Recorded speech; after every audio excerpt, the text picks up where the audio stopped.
Assalamualaikum warahmatullahi wabarakatuh. Perkenalkan, nama saya Julesta Lesmana. Saya Wahyu Jessica. Baiklah, di kesempatan kali ini kami akan membahas mengenai mata kuliah hukum internasional. Halo Julesta. Halo. Saya mau tanya nih Julesta, menurut Julesta sendiri, apa sih indikator yang dapat dikatakan sebagai negara?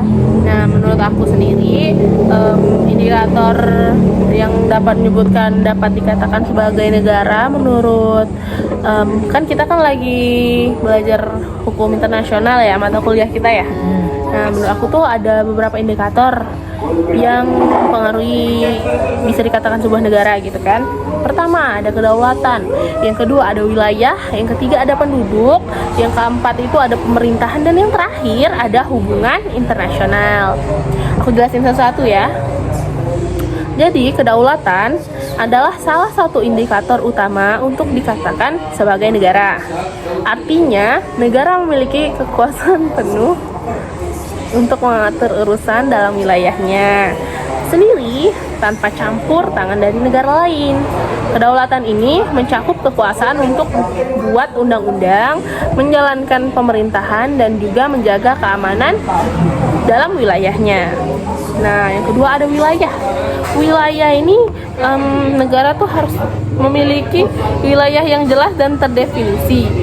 Wilayah ini dapat mencakup daratan, perairan, dan ruang udara yang dikuasai oleh negara itu sendiri.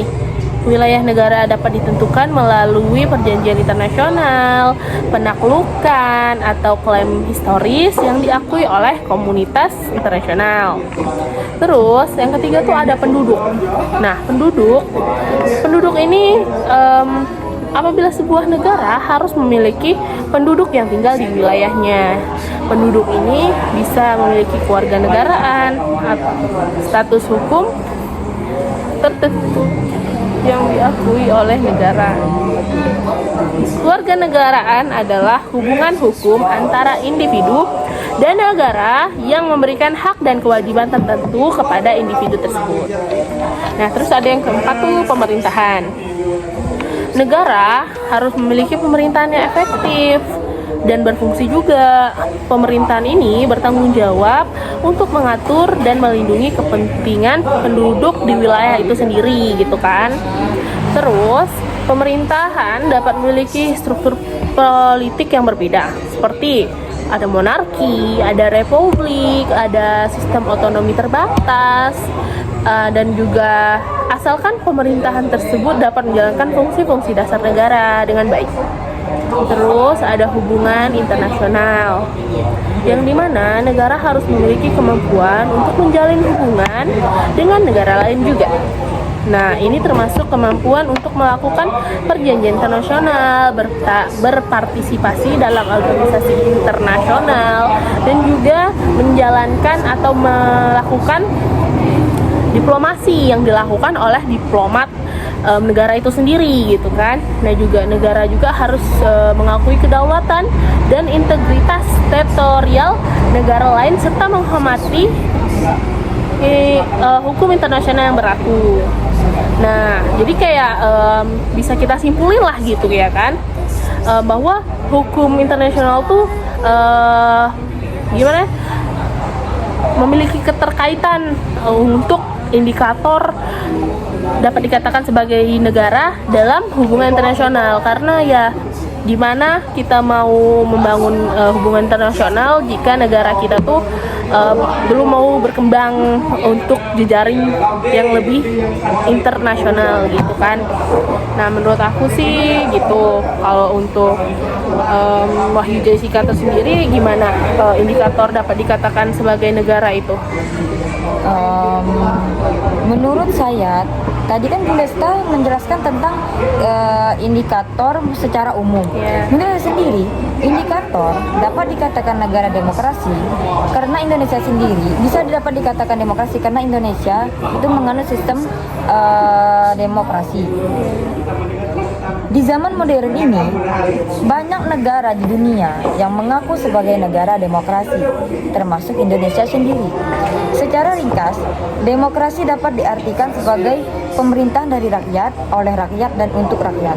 Artinya, rakyat dengan serta-merta memiliki kebebasan untuk melakukan semua aktivitas kehidupan, termasuk aktivitas politik tanpa adanya tekanan.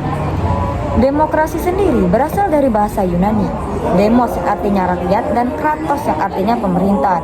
Artinya, demokrasi adalah pemerintahan rakyat. Terus, dalam perjalanan sejarah ketatanegaraan negara Indonesia, semua konstitusinya yang pernah berlaku menganut prinsip demokrasi. Hal ini tertera pada pasal 1 ayat 2 Undang-Undang Dasar 1945, pasal 1 ayat 2 Undang-Undang Dasar setelah diamandemenkan, dan Undang-Undang Dasar sementara 1950 pasal 1. Beberapa konstitusi itu menggambarkan secara jelas bahwa secara normatif Indonesia adalah negara demokrasi. Sebenarnya ada beberapa indikator bagi sebuah negara disebut sebagai negara demokrasi atau tidak. Yang pertama, akuntabilitas. Dalam demokrasi, setiap pemegang jabatan yang dipilih oleh rakyat harus bisa dipertanggungjawabkan kebijaksanaannya. Tidak hanya itu, ia juga harus bisa mempertanggungjawabkan ucapan dan perilaku dalam kehidupan yang pernah, sedang, dan akan dijalaninya. Yang kedua, rotasi kekuasaan. Dalam demokrasi, peluang akan terjadi rotasi kekuasaan harus ada dan dilakukan secara damai dan teratur. Jadi, tidak hanya satu orang yang selalu memegang jabatan, sementara peluang orang lain tertutup. Yang ketiga, rekrutmen politik terbuka. Agar bisa terjadi rotasi kekuasaan, maka diperlukan sistem rekrutmen politik yang terbuka dalam sebuah negara. Artinya, setiap warga negara yang memang memenuhi syarat dalam mengisi jabatan bisa mengajukan diri untuk dipilih oleh rakyat. Terus yang keempat, pemilihan umum. Dalam negara demokrasi, pemilihan umum atau pemilu dilaksanakan secara teratur. Pemilu merupakan sarana yang digunakan untuk melaksanakan rotasi kekuasaan dan rekrutmen politik. Setiap warga negara yang sudah dewasa memiliki hak untuk memilih dan dipilih, serta bebas menggunakan haknya sesuai kehendak hati nuraninya. Warga negara bebas menentukan partai atau calon mana yang didukung tanpa adanya paksaan dari berbagai pihak. Yang terakhir, pemenuhan hak-hak dasar. Dalam satu negara yang demokratis, setiap warga negara bisa menikmati hak-hak dasarnya secara bebas, termasuk di dalamnya hak untuk menyatakan pendapat, berkumpul dan berserikat, serta menikmati kebebasan persnya. Nah, jadi lengkap ya penjelasan dari Wahyu Jessica mengenai indikator dikatakan sebuah negara. Walaupun dapat perbedaan, tapi saya tuh ngerasa tetap sama ya, tujuan kita tuh untuk bicarain dapat dikatakan sebuah negara tuh tujuannya tetap satu gitu.